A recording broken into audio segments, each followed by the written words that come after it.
Ադրբեջանի հետ արդյոք եղել են խորհրդակցություններ խաղաղության պայմանագրի ստորագրման ժամկետների մասով, կա համաձայնություն, երբ պայմանագիրը կստորագրվի, թե Բաքուն պարոն Միրզոյան չի հրաժարվում նախապայմաններից ու այդ դեպքում ինչ է անելու Երևանը։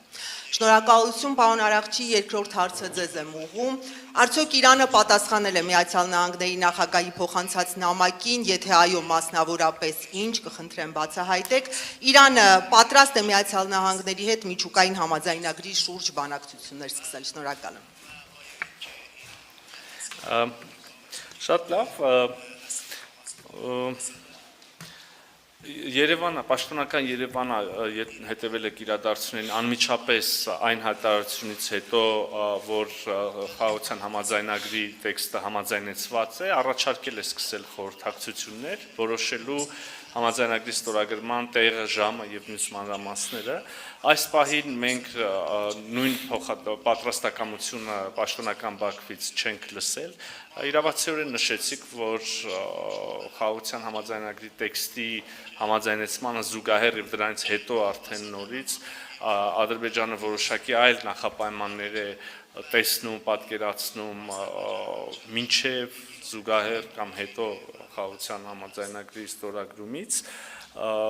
ինչ պետք է անենք հարցնենք, պետք է շարունակենք աշխատել, բանակցել եւ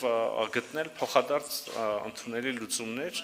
արժանապատիվ լուծումներ եւ երկարատև խաղաղություն ապահովող լուծումներ, այլընտրանք ուղղակի չկա։ Այս պահին այո, չկա ըմբռնում, որտեղ եւ երբ պետք է ստորագրվի։ Մենք ուզում եմ մեկ անգամ եւս ասել, պատրաստ ենք հնարավորինս արագ ներգրավել այդ գործընթացում եւ դնել մեր ստորագրությունը։ Մենք դեռևս չենք պատասխանել Ամերիկայի նախագահի նամակին, բայց այդ նամակը արդեն պատրաստման փուլում է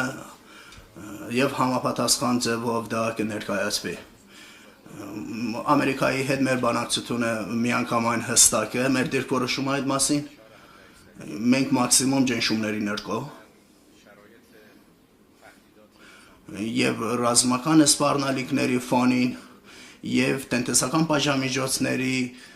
ավելացման պայմաններում Ամերիկայի հետ չենք ունենա ուղիղ բանակցություն, բայց Իրանի Իսլամական Հանրապետությունը միշտ պատրաստ է եղել, որ միջուկային իր խաղաղ միջուկային ծրագրի շուրջ եւ ավելի տապանցիկություն ստեղծելու համար բանակցի, հենց հիմա էլ մենք եվրոպական 3 երկրների հետ եւ մյուս երկրների հետ, որոնք շահագրգռված են, մենք ունենք բանակցություններ